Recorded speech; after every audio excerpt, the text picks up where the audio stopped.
विरोधी लोग और ऐसा कहत रहे मार्केट में कि रउआ खुदे जोन बानी बेभ्रम हो गए बानी, रउआ के पार्टी में उतना महत्व नहीं दिहल जात, ओकरा बावजूद रउआ दूसरा के मिलावे के बात कहता नहीं, तो कितना एमे सच्चाई बा? सच्चाई है बा कि जे बात कहता कि दल से हम बेइज्जत हो गए बानी, तो दल से बेइज्जत हो जाए हम तो दल में रहे, हम थेथर ना है।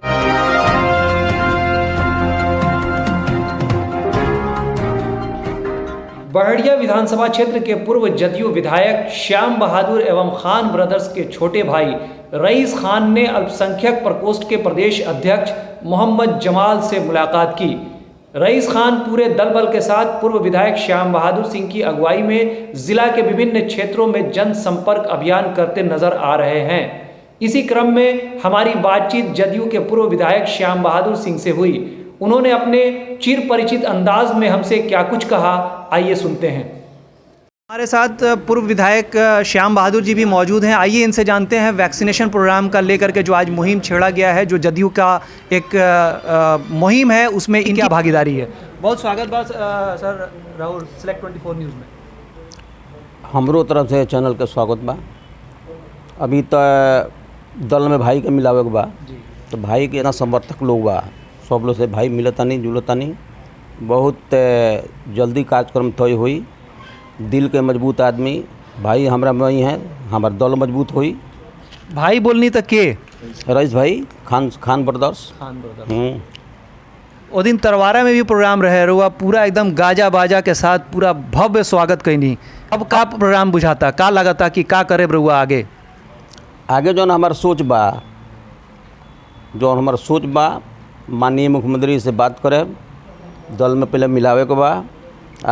टटके ही टूना बाबा वाला खाली भइल बा, पहले ए पर भीड़ ऑप्शन मालिक चाहिए जौन हुई। माने ये मान के चल जाओ कि MLC बनावल तय बा। हम तो चाहता नहीं, हमार हर बहुत प्रयास बा। और हमार साहब बानी माननीय मुख्यमंत्री नीतीश कुमार जी, वहाँ से बात हुई, जम के बात हुई। कोनो अनजान चेहरा भाई नहीं की, सब लोग जानता पहचानता, ऐसा कोनो बात नहीं है। अभी कुछ विरोधी लोग और ऐसा कहत रहे मार्केट में कि रउआ खुदे जोन बानी बेभ्रम हो गए बानी, रउआ के पार्टी में उतना महत्व नहीं दिहल जात, ओकरा बावजूद रउआ दूसरा के मिलावे के बात कहता नहीं, तो कितना एमे सच्चाई बा? सच्चाई है बा कि जे बात कहता कि दल से हम बेइज्जत हो गए बानी, तो दल से बेइज्जत हो जाए हम तो दल में रहे, हम थेथर ना है। और नीतीश कुमार हमारे मुख्यमंत्री जी बिहार में अगर केहू के मानी ले तो एक पीस हमू बानी। अब कहे वाला के मुँह ना रोक सकी, हम सीना ठोक के बानी, दल में बानी, दल हमार हो, पैदा भइल बा पार्टी तब से बानी। बहुत बीच में बहुत तरह के बात लोग बतिया, और चुनाव हारला के बाद एने ओने, तो 15 साल लगातार MLA रहनी है, लंबाई चौड़ाई साहब नहीं बा, तब जिंदगी भर हम ना रहे हो गई तनि से गड़बड़ी, तो साहब हमारा से गलती हो गई, हम गलती स्वीकार करता नहीं, उनका जीतन हमारा गलती से चुनाव में हार गई नहीं। में कहीं कन्फ्यूजन नहीं है, में केहू वोटर सपोर्टर के दोष नहीं है, हम अपना करनी से, अपना रहन से, अपना बोली विचार के चलते हार गए चुनाव में। तो अब का मानल जाओ कि रउरा में पहले से सुधार आ गई बा, अब रउआ मैच्योर हो गई बानी का? अच्छा 15 साल स्कूल में जाना पढ़ता नहीं, तो मैच्योरिटी बाकी बा अभी, वो तो हो गई बा कहिए से। अब देखिए लागल बनी काम में। कुछ लोग का ये भी मानना है कि अल्पसंख्यक समाज में भी आपकी पकड़ कमज़ोर हो गई थी, जिसका नतीजा ये रहा कि आप चुनाव हार गए। सही बात हो, चुनाव हारे के कारण बा माइनॉरिटी वोट हमारा हर बेर कुछ मिलत रहे, 10% 5% शुरू से हमारा व्यवहार से।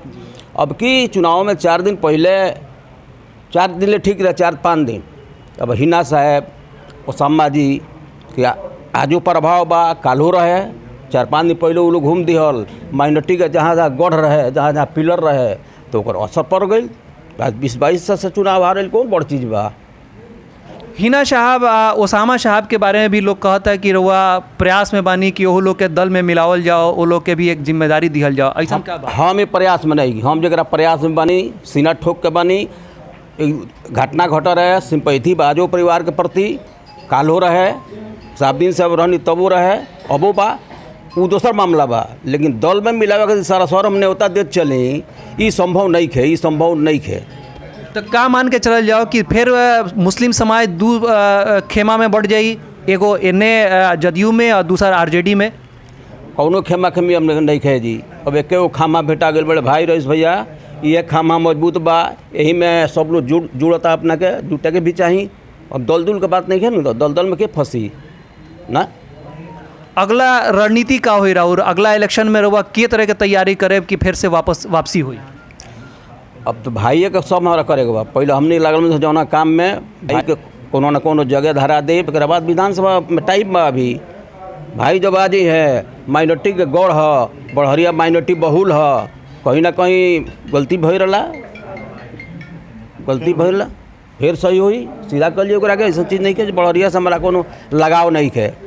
67,000 वोट अब मिल रहा हल्ला के बाद 67,000 वोट माने रखेला, 67,200 कुछ वोट सम्मानजनक वोट मिलल बा। अभी वैक्सीन के लेके आज के प्रोग्राम बा, ओकरा बारे में रुआ का बताए, लोगों से का अपील करे? लोग से यह अपील करे कि महामारी में पहले तो सुरक्षित रहल, आ जौन दवा उपलब्ध बा उ दवा वैक्सीन लिहल, ये बहुत अनिवार्य बा। सबसे बस सुरक्षित दवा के इंतजाम बा, दवा के अभाव नहीं के, दवा की व्यवस्था बा। लोग जगह जगह सेंटर बनल बा, हर प्रखंड में कहीं ना कहीं सप्ताह में 2 दिन 3 दिन सब लोग सुई लेता, दवा कर लेता। बहुत बहुत धन्यवाद हमरा से बात कैला के। चलिए बधाई। तो ये थे श्याम बहादुर जी, जिन्होंने बहुत बेबाकी से कहा है कि विधानसभा क्षेत्र के जो एरिया हैं उसमें इनकी पकड़ कमज़ोर नहीं हुई है, बल्कि कुछ मतों के वजह से इनकी हार हुई है। और इन्होंने पूरी तरह से जनता को उसका ज़िम्मेदार ना मानते हुए ख़ुद को अपने ज़िम्मेदारी ली है और कहा है कि मेरी वजह से मेरी हार हुई है, मैं इस भूल को सुधारने की भरपूर प्रयास करूंगा और लगातार मैं क्षेत्र में बना हूं। नीतीश कुमार के साथ जो इनके पकड़ की बात की जा रही है, वो इन्होंने कहा है कि मैं तब भी था और अब भी हूं। विरोधियों का काम ही है तरह तरह की आवाज़ों को उठाना, लेकिन उससे मेरे सेहत पे कोई प्रभाव नहीं पड़ना है। देखना है कि आने वाले दिनों में रईस खान के आने से जो राजनीतिक उथल पुथल मचा हुआ है उसमें किस तरह के विराम लगते हैं और क्या कुछ समीकरण बन कर के उभरता है, ये तो आने वाला समय बताएगा। खबरों के लिए बने रहें हमारे YouTube चैनल पर। Select24 न्यूज़ को लाइक शेयर कमेंट करना ना भूलें। धन्यवाद।